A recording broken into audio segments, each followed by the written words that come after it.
खासदार सुप्रिया सुळे यांनी काय प्रतिक्रिया दिली पाहूयात. पहिला मराठी निकाल आलेला आहे ताई, पहिली प्रतिक्रिया. आणि इतिहासात असं पहिल्यांदा झालंय की ज्याने पक्ष स्थापन केला त्याच्या हातातून पक्ष गेला. अदृश्य शक्ती त्यांचं हे यश आहे. कारण ज्या माणसाने पक्ष स्थापन केला त्याच्याकडून पक्ष काढून घेतणं हे पहिल्यांदाच देशाच्या इतिहासात झालं असेल. पण मला काही आश्चर्य वाटत नाही, कारण काही अपेक्षित होतं. हे महाराष्ट्राच्या विरोधात मोठं षडयंत्र आहे. शिवसेना हा मराठी माणसाचा पक्ष, त्यांचा असंच केलं. आदरणीय पवारसाहेब, राष्ट्रवादी काँग्रेस पक्ष हा मराठीच माणसाचा पक्ष. त्याच्यामुळे मराठी माणसाच्या विरोधात, महाराष्ट्राच्या विरोधात सातत्याने अदृश्य शक्ती जे निर्णय घेत असते त्याचं आणखीन एक उदाहरण. त्याच्यामुळे मला काही आश्चर्य वाटत नाही. जी ऑर्डर शिवसेनेच्या विरोधात झाली तीच राष्ट्रवादी काँग्रेस पक्ष, जे षडयंत्र बाळासाहेब ठाकरे आणि त्यांच्या कुटुंबाच्या विरोधात झालं तेच आज आदरणीय पवार साहेबांनी, ज्यांनी शून्यातून पक्ष उभा केला, शून्यातून स्वतःचं आयुष्य उभं केलं. त्यांचा कोणी काका, मामा, वडील राजकारणात नव्हते. आदरणीय पवार साहेबांनी त्यांचं सगळं राजकीय जे आयुष्य आहे ते शून्यातून उभं केलेलं आहे आणि त्यांनी स्वतः तो पक्ष उभा केलेला आहे. आणि आज त्यांच्याकडून त्यांनी स्वतः सुरुवात केलेला फाउंडर मेंबर असूनही शून्यातून सुरू केलेला पक्ष आज त्यांच्याकडून काढून घेतलेला आहे. पण मला काही आश्चर्य वाटत नाही, कारण का ज्या पद्धतीने सेनेचं त्यांनी केलं तसंच आमचं करतायत. आणि ऑर्डरप्रमाणे त्यांनी जो नियम कायदा लावला आहे तो लेजिस्लेशन म्हणजे आमदारांचा लावलेला आहे.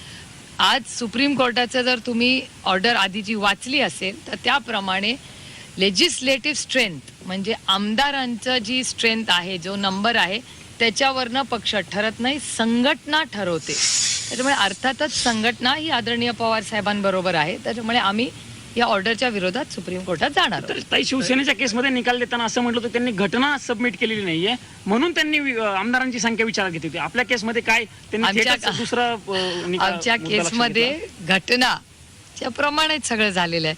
त्याच्यामुळे अदृश्य शक्तीचा हा विजय आहे, हे काय सत्य नाहीये. त्याच्यामुळे ठीक आहे, आदरणीय पवार साहेबांवर आणि महाराष्ट्राच्या जनतेवर हा अन्याय आहे आणि त्याच्या विरोधात आम्ही पूर्ण ताकदीने लढू. निवडणुकीच्या आधीच हा निकाल येतोय. राज्यसभाच्या आता काय त्याचा टायमिंग आज नाही उद्या तो येणारच होता.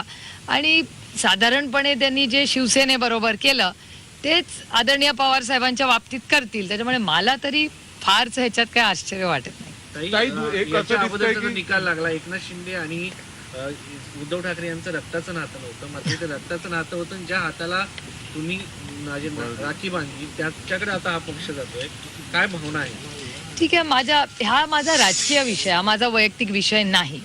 आणि आदरणीय पवार साहेबांनी स्वतः अनेक वेळा शून्यातून त्यांचं विश्व उभं केलंय.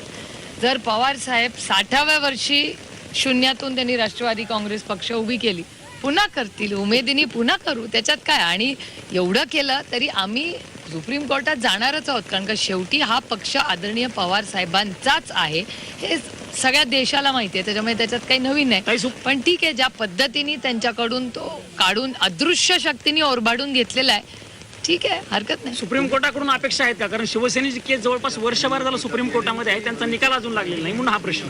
नाही, आमच्याकडून तर सुप्रीम कोर्टात आम्ही न्याय मागणारच ना. काही बातम्या येत आहेत की नवीन पक्ष आणि नावासाठी हे केलंय, खरोखर असं आहे का? नाही, त्यांनी आम्हाला सांगितलेलं आहे की आता राज्यसभेच्या इलेक्शनसाठी 3 नावं आणि 3 चिन्ह आम्हाला द्या, असं आपलं इलेक्शन कमिशननी सांगितलेलं आहे. अर्थातच ते करू आम्ही. कोणत्या कोणत्या नावांचा विचार चालू आहे काय त्या सगळ्या? कळेल ना. अभी थोडा पिक्चर तो बाकी आहे ना, कल तर देखो. उद्या काय बातमी चालवणार, सगळंच आता सांगितलं. आल्यानंतर पवार साहेबांशी तुमचं काही बोलणं झालं का? त्यांनी काय म्हटलंय? आम्ही दिल्लीत एकाच घरात राहतो. साहेबांची काय प्रतिक्रिया होती निकालानंतर? खरं तर नाही, आमच्याकडे जे राज्यसभेचे हेच तर आमचं आयुष्य एवढं इंटरेस्टिंग आहे. मी पार्लमेंटमधून माझं भाषण करून आज 3-4 बिलं आम्ही पास केली, ती करून घरी आले. आणि राज्यसभेचे काही खासदार रिटायर होत आहेत, त्यांच्यासाठी आमच्याकडे गेट टुगेदर आत्ता चालू आहे. वंदनाताई आहेत, प्रकाश जावडेकरजी, त्यांच्यासाठी त्यांचाही सेंड ऑफ आहे. अनेक खासदार आहेत महाराष्ट्रातले जे आज इथे उपस्थित आहेत. पण साहेब काय बोलले? साहेब आता त्यांच्या सगळ्यांशी बोलतायत, कारण का आमच्याकडे पाहुणे आलेले आहेत आता. आमच्या घरामध्ये आज पाहुणे आलेले आहेत, त्याच्यामुळे पवार साहेब त्या सगळ्यांशी बोलतात. ताई, तुमची कायदेशीर बाजू भक्कम होती म्हणून वेळ लागला का एवढा निकाल द्यायला? आता याचं उत्तर तुम्हाला अदृश्य शक्तीलाच विचारलं. दादा गटाकडून ट्विट केलं गेलेलं आहे, आमच्या वकिलांनी जो युक्तिवाद केलेला आहे तो निवडणूक आयोगाने मान्य केला असं त्यांनी म्हटलेलं आहे. कदाचित म्हणजे युक्तिवाद माझं वैयक्तिक मत आहे की ही सगळी जे आहे यश हे अदृश्य शक्तीचं यश आहे. ताई, पण ही अदृश्य शक्ती नेमकी कोणाची आहे? अजितदादांची आहे की मोदी शहांची? आता ते तुम्ही ठरवा ना, तुम्ही पत्रकार आहात ना, त्याच्यामुळे ही शक्ती कोणाची आहे हे फार काय या देशात अवघड नाही आता सांगणं. अदृश्य शक्ती तिचा वैयक्तिक राग आहे की राजकीय राग आहे? आता ते अदृश्य शक्तीला विचारायला लागेल. ताई 7-8 वेळा सुनावण्यात आल्या होत्या, त्या सगळ्या सुनावण्याला तुम्ही सुप्रीम इलेक्शन कमिशन मध्ये उपस्थित असलेला मला बघायला मी मिळालं स्वतः नाही, होतं. आदरणीय पवार साहेब हा, पवार साहेब होते, तुम्ही होता. युक्तिवादादरम्यान तुम्हाला काय वाटत होतं? हे असंच होईल असं वाटत होतं की युक्तिवाद तुम्ही सगळ्यांनीच ऐकलेला आहे, पेपर सगळे पब्लिक डोमेन मध्ये आहेत. आणि अर्थातच अहो सुरुवातीपासून आता तुम्ही आहात ना, तुमचं गावाकडचं कुठलं तरी घर असेल ना, ते कुणाच्या नावावर आहे? तुमच्या का तुमच्या वडिलांच्या? ते तुमच्या वडिलांचं घर आहे का तुमचं?